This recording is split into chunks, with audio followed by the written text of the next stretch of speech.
من الله والله عليم حليم. تلك حدود الله ومن يطع الله ورسوله يدخله جنات تجري من تحتها الأنهار خالدين فيها وذلك الفوز العظيم. ومن يعص الله ورسوله ويتعد حدوده يدخله نارا خالدا فيها وله عذاب مهين. واللاتي يأتين الفاحشة من نسائكم فاستشهدوا عليهن أربعة منكم فإن شهدوا فأمسكوهن في البيوت حتى يتوفاهن الموت أو يجعل الله لهن سبيلا. واللذان يأتيانها منكم فآذوهما فإن تابا وأصلحا فأعرضوا عنهما إن الله كان توابا رحيما. إنما التوبة على الله للذين يعملون السوء بجهالة ثم يتوبون من قريب فأولئك يتوب الله عليهم وكان الله عليما حكيما. وليست التوبة للذين يعملون السيئات حتى إذا حضر أحدهم الموت قال إني تبت الآن ولا الذين يموتون وهم كفار أولئك أعتدنا لهم عذابا أليما. يا أيها الذين آمنوا لا يحل لكم أن ترثوا النساء كرها ولا تعضلوهن لتذهبوا ببعض ما آتيتموهن إلا أن يأتين بفاحشة مبينة وعاشروهن بالمعروف فإن كرهتموهن فعسى أن تكرهوا شيئا ويجعل الله فيه خيرا كثيرا. وإن أردتم استبدال زوج مكان زوج وآتيتم إحداهن قنطارا فلا تأخذوا منه شيئا أتأخذونه بهتانا وإثما مبينا. وكيف تأخذونه وقد أفضى بعضكم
بكم وندخلكم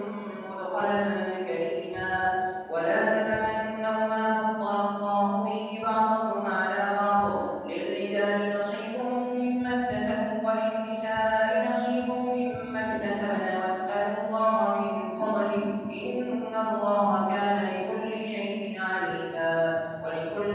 جعلنا موالي مما ترك الوالدان والأقربون والذين عقدت أيمانكم فآتوهم نصيبهم إن الله كان على كل شيء شهيدا. الرجال قوامون على النساء بما فضل الله بعضهم على بعض وبما أنفقوا من أموالهم، فالصالحات قانتات حافظات للغيب بما حفظ الله. واللاتي تخافون نشوزهن فعظوهن واهجروهن في المضاجع واضربوهن، فإن أطعنكم فلا تبغوا عليهن سبيلا إن الله كان عليا كبيرا. وإن خفتم شقاق بينهما فبعثوا حكما من أهله وحكما من أهلها إن يريدا إصلاحا يوفق الله بينهما إن الله كان عليما خبيرا. واعبدوا الله ولا تشركوا به شيئا وبالوالدين إحسانا وبذي القربى واليتامى والمساكين والجار ذي القربى والجار الجنب والصاحب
الطاغوت ويقولون للذين كفروا هؤلاء أهدى من الذين آمنوا سبيلا أولئك الذين لعنهم الله ومن يلعن الله فلن تجد له نصيرا أم لهم نصيب من الملك فإذا لا يؤتون الناس نقيرا أم يحسدون الناس على ما آتاهم الله من فضله فقد آتينا آل إبراهيم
الشيطان كان ضعيفا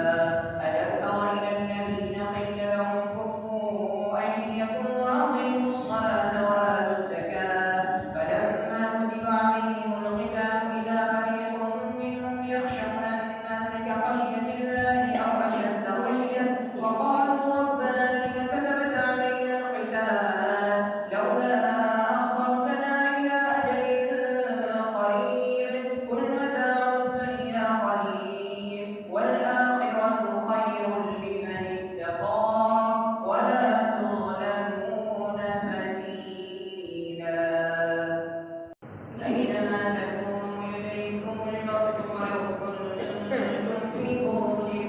مشيدة وإن تصبهم حسنة يقولوا هذه من عند الله وإن تصبهم سيئة يقولوا هذه من عندك قل كل من عند الله فما لهؤلاء القوم لا يكادون يفقهون حديثا ما أصابك من حسنة فمن الله وما أصابك من سيئة فمن نفسك وأرسلناك للناس رسولا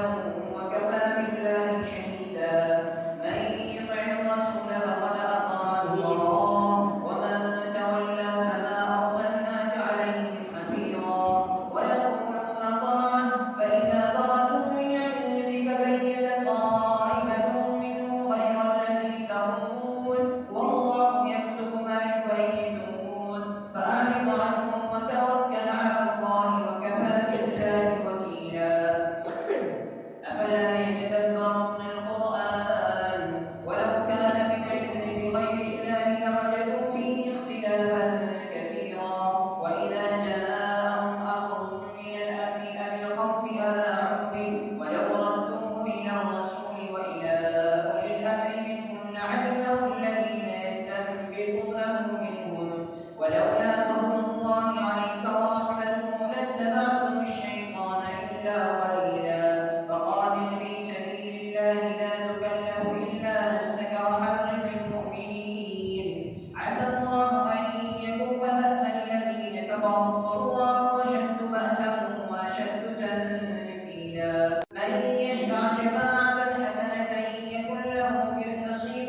منها ومن يشفع شفاعة سيئة يكن له كفل منها وكان الله على كل شيء مقيتا وإذا حييتم بتحية فحيوا بأحسن منها أو ردوها إن الله كان على كل شيء حسيبا الله لا إله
مسلمة إلى أهله وتحرير رقبة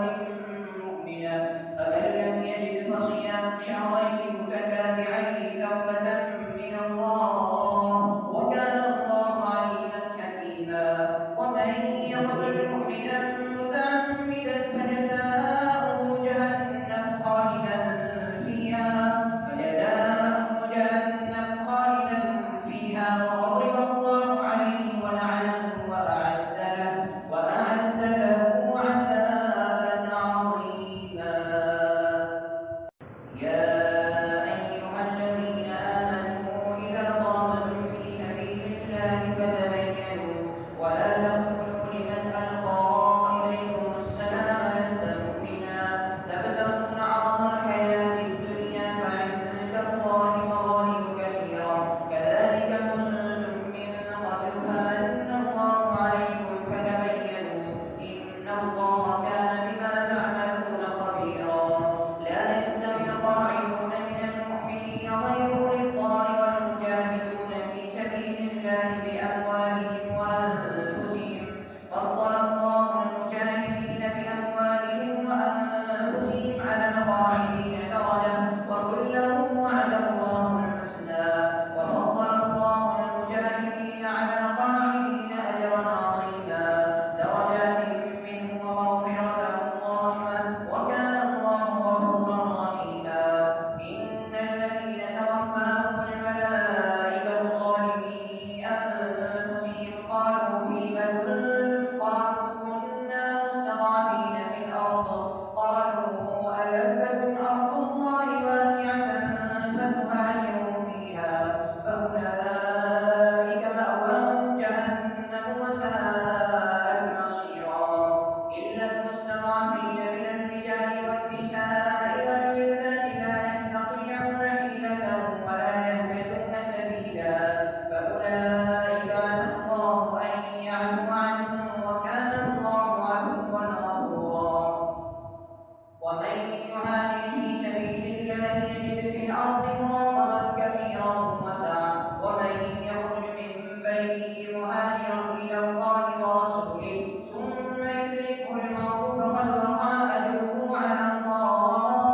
وكان الله غفورا رحيما. وإذا ضربتم في الأرض فليس عليكم جناح أن تقصروا من الصلاة إن خفتم أن يفتنكم الذين كفروا إن الكافرين كانوا لكم عدوا مبينا. وإذا كنت فيهم فأقمت لهم الصلاة فلتقم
وكان الله عليما حكيما. ومن يكسب خطيئة أو إثما ثم يرم به بريئا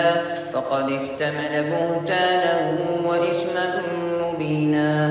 ولولا فضل الله عليك ورحمته لهم طائفة منهم أن يضلوك وما يضلون إلا أنفسهم وما يضرونك من شيء وأنزل الله عليك الكتاب والحكمة وعلمك ما لم تكن تعلم وكان فضل الله عليك عظيما. لا خير في كثير من نجواهم إلا من أمر بصدقة أو معروف أو إصلاح بين الناس ومن يفعل ذلك ابتغاء مرضات الله فسوف نؤتيه أجرا عظيما. ومن يشاقق الرسول من بعد ما تبين له الهدى ويتبع غير سبيل المؤمنين نوله ما تولى ونصله جهنم وساءت مصيرا. إن الله لا يغفر أن يشرك به ويغفر ما دون ذلك لمن يشاء ومن يشرك بالله فقد ضل ضلالا بعيدا. إن يدعون من دونه إلا إناثا وإن يدعون إلا شيطانا مريدا لعنه الله وقال لأتخذن من عبادك نصيبا مفروضا ولأضلنهم ولأمنينهم ولآمرنهم فليبدلن آذان الأنعام ولآمرنهم فليغيرن خلق الله ومن يتخذ الشيطان وليا من دون الله فقد خسر خسرانا مبينا. يعدهم ويمنيهم وما يعدهم الشيطان إلا غرورا. أولئك مأواهم جهنم ولا يجدون عنها محيصا. والذين آمنوا وعملوا الصالحات سندخلهم جنات تجري من تحتها الأنهار خالدين فيها أبدا وعد الله حقا ومن أصدق من الله قيلا. ليس بأمانيكم ولا أماني أهل الكتاب من يعمل سوءا يجز به ولا يجد له من دون الله وليا ولا نصيرا. ومن يعمل من الصالحات من ذكر أو أنثى وهو مؤمن فأولئك يدخلون الجنة ولا يظلمون نقيرا. ومن أحسن دينا ممن أسلم وجهه لله وهو محسن واتبع ملة إبراهيم حنيفا واتخذ الله إبراهيم خليلا. ولله ما في السماوات وما في الأرض وكان الله بكل شيء محيطا. ويستفتونك في النساء قل الله يفتيكم فيهن وما يتلى عليكم في الكتاب في يتامى النساء اللاتي لا تؤتونهن ما كتب لهن وترغبون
لهم أن اتقوا الله وإن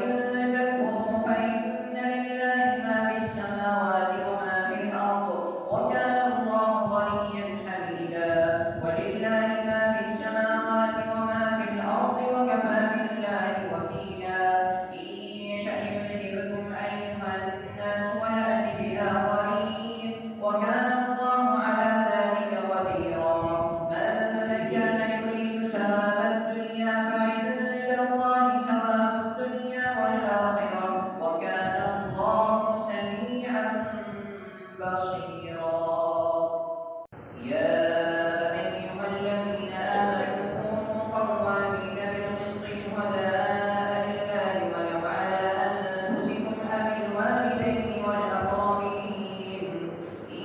يكن غنيا أو فقيرا فالله أولى بهما فلا تتبعوا الهوى أن تعدلوا وإن تلووا أو تعرضوا فإن الله كان بما تعملون خبيرا يا أيها الذين آمنوا بالله ورسوله والكتاب الذي نزل على رسوله والكتاب الذي أنزل من قبل ومن يكفر بالله وملائكته وكتبه ورسله واليوم الآخر فقد ضل ضلالا بعيدا إن الذين آمنوا ثم كفروا ثم آمنوا ثم كفروا ثم ازدادوا كفرا لم يكن الله ليغفر لهم ولا ليهديهم سبيلا بشر المنافقين بأن لهم عذابا أليما الذين يتخذون الكافرين أولياء من دون المؤمنين أيبتغون عندهم العزة فإن العزة لله جميعا وقد نزل عليكم في الكتاب أن إذا سمعتم آيات الله يكفر بها ويستهزأ بها فلا تقعدوا معهم حتى يخوضوا في حديث غيره إنكم إذا مثلهم إن الله جامع المنافقين والكافرين في جهنم جميعا الذين يتربصون بكم فإن كان لكم فتح من الله قالوا ألم نكن معكم وإن كان للكافرين نصيب قالوا ألم نستحوذ عليكم ونمنعكم من المؤمنين فالله يحكم بينكم يوم القيامة ولن يجعل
وكفرهم بآيات الله وقتلهم الأنبياء بغير حق وقولهم قلوبنا غلف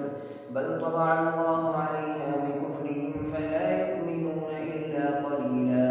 وبكفرهم وقولهم على مريم بهتانا عظيما وقولهم إنا قتلنا المسيح عيسى ابن مريم رسول الله وما قتلوه وما صلبوه ولكن شبه لهم وإن الذين اختلفوا فيه لفي شك منه ما لهم به من علم إلا اتباع الظن وما قتلوه يقينا بل رفعه الله إليه وكان الله عزيزا حكيما وإن من أهل الكتاب إلا ليؤمنن به قبل موته ويوم القيامة يكون عليهم شهيدا فبظلم من الذين هادوا حرمنا عليهم طيبات أحلت لهم وبصدهم عن سبيل الله كثيرا وأخذهم الربا وقد نهوا عنه وأكلهم أموال الناس بالباطل وأعتدنا للكافرين منهم عذابا أليما لكن الراسخون في العلم منهم والمؤمنون يؤمنون بما أنزل إليك وما أنزل من قبلك والمقيمين الصلاة والمؤتون الزكاة والمؤمنون بالله واليوم الآخر أولئك سنؤتيهم أجرا عظيما إنا أوحينا إليك كما أوحينا إلى نوح والنبيين من بعده وأوحينا إلى إبراهيم وإسماعيل وإسحاق ويعقوب والأسباط وعيسى وأيوب ويونس وهارون وسليمان وآتينا داود زبورا ورسلا قد قصصناهم عليك من قبل ورسلا لم نقصصهم عليك وكلم الله موسى تكليما رسلا مبشرين ومنذرين لئلا يكون للناس على الله حجة بعد الرسل وكان الله عزيزا حكيما لكن الله يشهد بما أنزل إليك أنزله بعلمه والملائكة يشهدون وكفى بالله شهيدا إن الذين كفروا وصدوا عن سبيل الله قد ضلوا ضلالا بعيدا إن الذين كفروا وظلموا لم يكن الله ليغفر لهم ولا ليهديهم طريقا إلا طريق جهنم خالدين فيها أبدا وكان ذلك على الله يسيرا يا أيها الرسول قد جاءكم الحق من ربكم فآمنوا خيرا لكم وإن تكفروا فإن لله ما في السماوات والأرض وكان الله عليما حكيما يا أهل الكتاب لا تغلوا في دينكم ولا تقولوا على الله إلا الحق إنما المسيح عيسى ابن مريم رسول الله وكلمته ألقاها إلى مريم وروح منه فآمنوا بالله ورسله ولا تقولوا ثلاثة انتهوا خيرا لكم إنما الله إله واحد سبحانه أن يكون له ولد له ما في السماوات وما في الأرض وكفى بالله وكيلا لن يستنكف المسيح أن يكون عبدا لله ولا الملائكة المقربون ومن يستنكف عن عبادته ويستكبر فسيحشرهم إليه جميعا فأما الذين آمنوا وعملوا الصالحات فيوفيهم أجورهم ويزيدهم من فضله وأما الذين استنكفوا واستكبروا فيعذبهم عذابا أليما ولا يجدون لهم من دون الله وليا ولا نصيرا يا أيها الناس قد جاءكم برهان من ربكم وأنزلنا